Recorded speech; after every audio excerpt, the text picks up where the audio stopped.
અમદાવાદમાં air ઇન્ડિયાનું plane crash થયું. ગુજરાતના અમદાવાદમાં એરપોર્ટ પર એક મોટી દુર્ઘટના બની હતી. એર ઇન્ડિયાનું એક પેસેન્જર પ્લેન અહીં અથડાયા પછી ક્રેશ થયું હતું. વિમાનમાં 242 મુસાફરો સવાર હતા. એવી આશંકા છે કે બધાના મોત થયા છે. એર ઇન્ડિયાનું પેસેન્જર વિમાન તૂટી પડવાની દુર્ઘટનાને લઈને બચાવ અને રાહત કામગીરીની તેમજ ઇજાગ્રસ્ત મુસાફરોને તાત્કાલિક સારવાર માટેની વ્યવસ્થા યુદ્ધના ધોરણે હાથ ધરવાની મુખ્યમંત્રી ભૂપેન્દ્ર પટેલે સૂચનાઓ આપી હતી.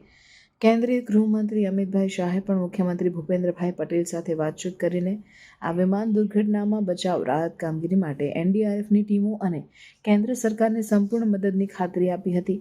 જે વિડીયો સામે આવ્યા છે તેમાં વિમાન ભીષણ રીતે બળી રહ્યું છે.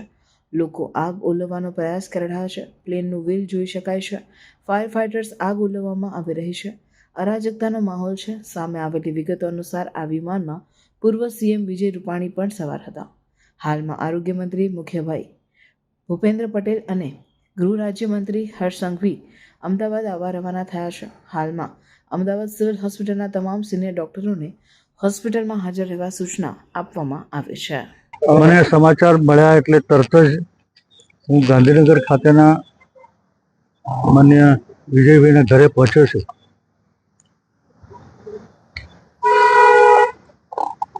હું ભગવાનને પ્રાર્થના કરું છું કે વિમાનની અંદર સવાર 242 લોકોને ભગવાન ચમત્કારિક રીતે બચાવી લે. બાપુ, તમને જાણ કેવી છે કે શું છે? અમારે અવારનવાર, હું પણ ગાંધીનગરમાં રહું અને એ પણ મારી નજીકમાં રહે એટલે મળવાનું થાય, અને એમનો પંજાબનો પ્રોગ્રામ હોય તો મને કહીને જાય કે હું પંજાબ જઉં છું. પરમ દિવસે જ રાત્રે મારે એ જ્યારે લુધિયાણા હતા ત્યારે વાત થઈ હતી કે હું લુધિયાણા છું અને 12મી તારીખે હું લંડન જવાનું છું. પણ આજ ફ્લાઇટમાં હતા એ મને ખબર નહોતી, પણ કંઈ એ જ ફ્લાઇટમાં હતા એવું કંઈક કન્ફર્મ થાય છે.